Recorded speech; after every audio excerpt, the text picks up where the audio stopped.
Entendendo a crise. Episódio 2. O combate à inflação.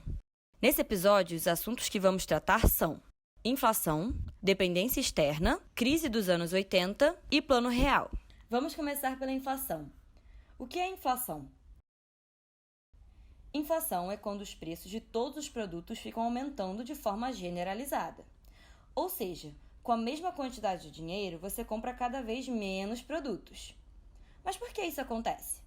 Como é definido o preço das coisas? O preço final de cada produto é definido com base na soma dos seus custos de produção. Vamos olhar para o caso do feijão. Ceboleiro comprou feijão desse mercado. O mercado recebeu o feijão de uma transportadora. E essa transportadora buscou o feijão na fábrica, onde foi processado e empacotado. A fábrica recebeu da lavoura, onde foi plantado e colhido. Essa é uma simplificação da cadeia de produção do feijão. O preço do feijão se baseia na soma dos custos envolvidos em todas essas etapas de produção. Quando os custos aumentam de forma generalizada, os preços finais também aumentam e temos a inflação. Acontece que os custos podem começar a aumentar por vários motivos. Por exemplo, imagine que o preço do combustível aumentou. Como a lavoura usa combustível nos seus tratores, isso aumenta o seu custo de produção. O fazendeiro, para manter os seus lucros, tem que cobrar mais caro. Além disso, o preço do frete também fica mais caro. Esses aumentos de custo vão sendo passados adiante até chegarem no preço final que o ceboleiro paga no mercado. Assim como no caso do feijão, todos os produtos que envolvem o uso de combustível na sua produção também encarecem. Está começando a inflação, o aumento generalizado dos preços na economia.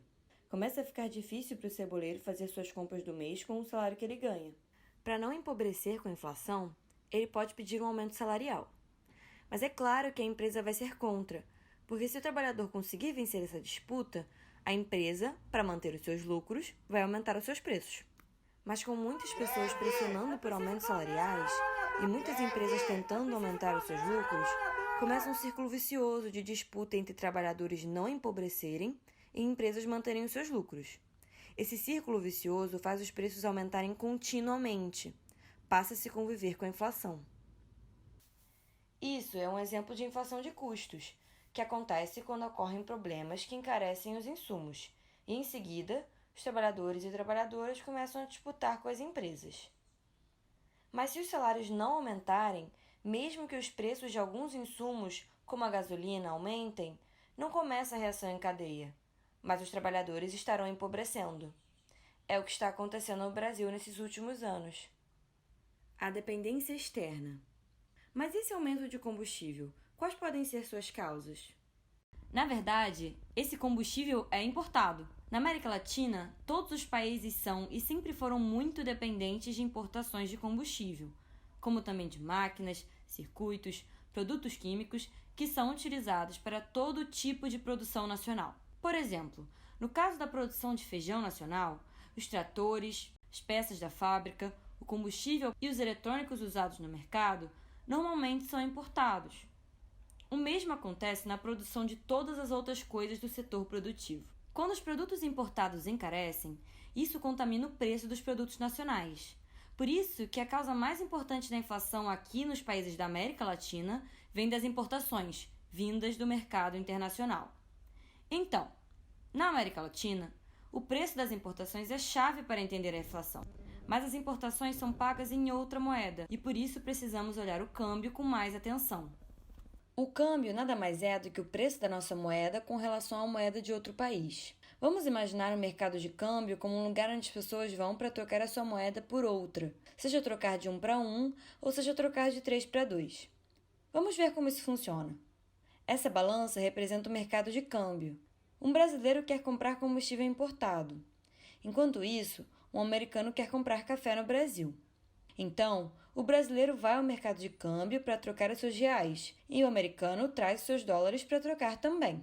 Os dois colocam seu dinheiro nessa balança e, assim como eles, milhões de outros importadores, turistas e investidores também o fazem.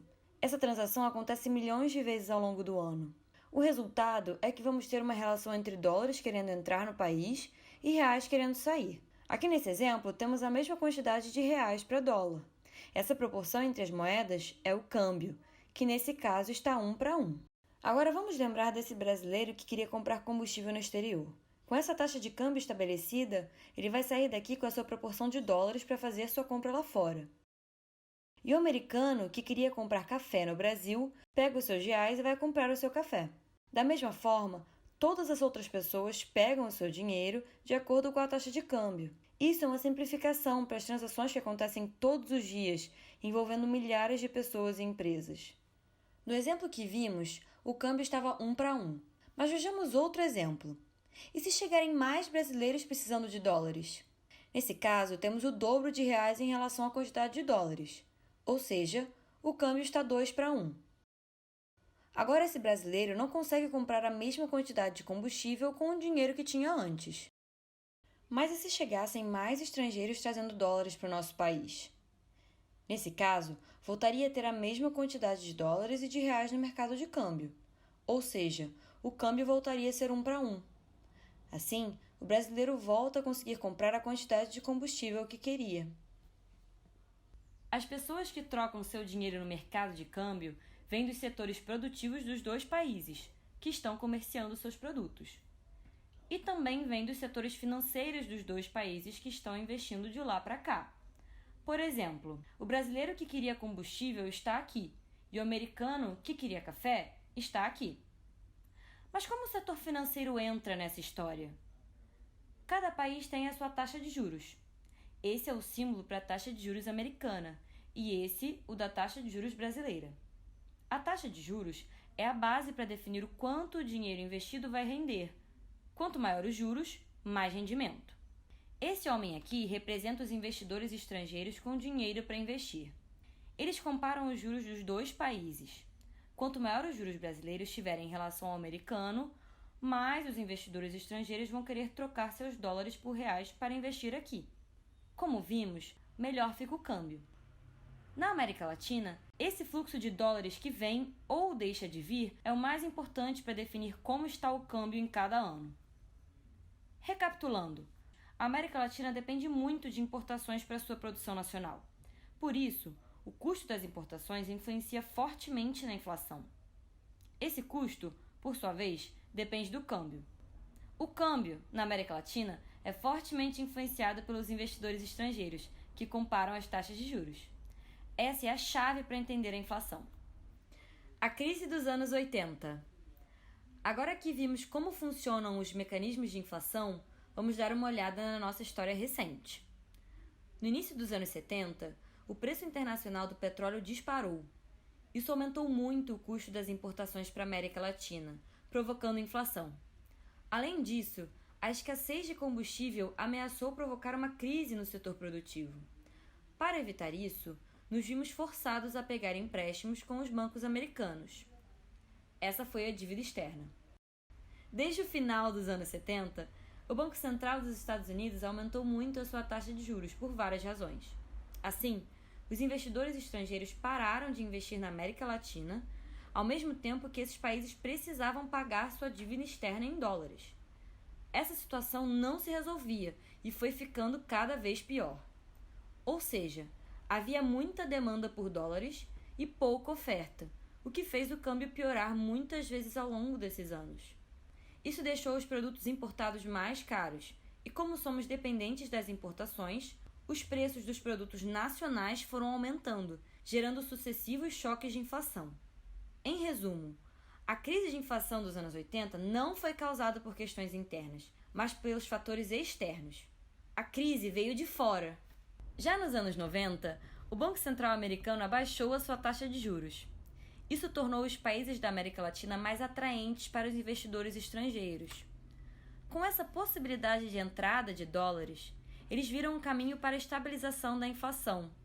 Seus governos se organizaram, cada um, aumentando suas taxas de juros e criando incentivos para investidores estrangeiros, o que aumentou a entrada de dólares em seus países, estabilizando a taxa de câmbio. Isso barateou suas importações, acabando com os choques de inflação. No Brasil, isso foi sendo concluído no início dos anos 1990, até culminar com o Plano Real em 1994.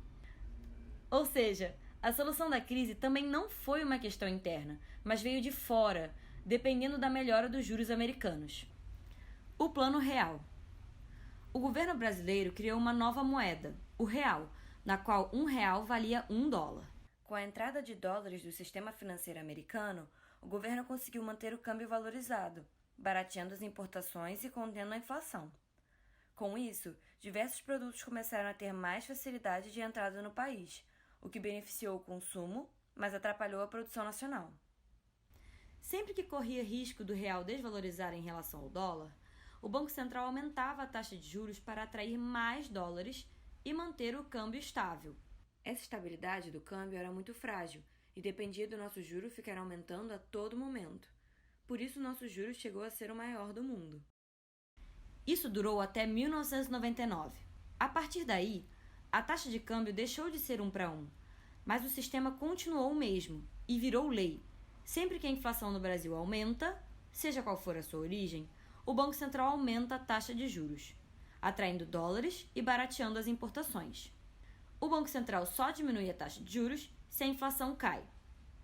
Esse sistema, que existe até hoje, funcionou muito bem para controlar a inflação. Por outro lado, criaram-se vários outros problemas que viriam à tona mais à frente. As reformas econômicas dos anos 90, que vieram junto com o Plano Real, foram muito profundas e deixaram uma herança para as décadas seguintes, guiando o comportamento do governo. Vamos ver mais sobre elas no próximo episódio para entender a crise atual. Recapitulando, vimos que a inflação tem várias origens, mas num país periférico como o Brasil, a inflação depende muito do preço dos produtos que importamos, o que por sua vez depende muito do câmbio. Mas uma taxa de câmbio favorável depende de haver a possibilidade de investidores estrangeiros virem para cá com os seus dólares. E para atraí-los, precisamos de juros altos o suficiente. Ou seja, a nossa taxa de câmbio e a nossa taxa de juros são dependentes. Assim, o problema da inflação no Brasil é um problema de dependência externa de importações e de capital financeiro.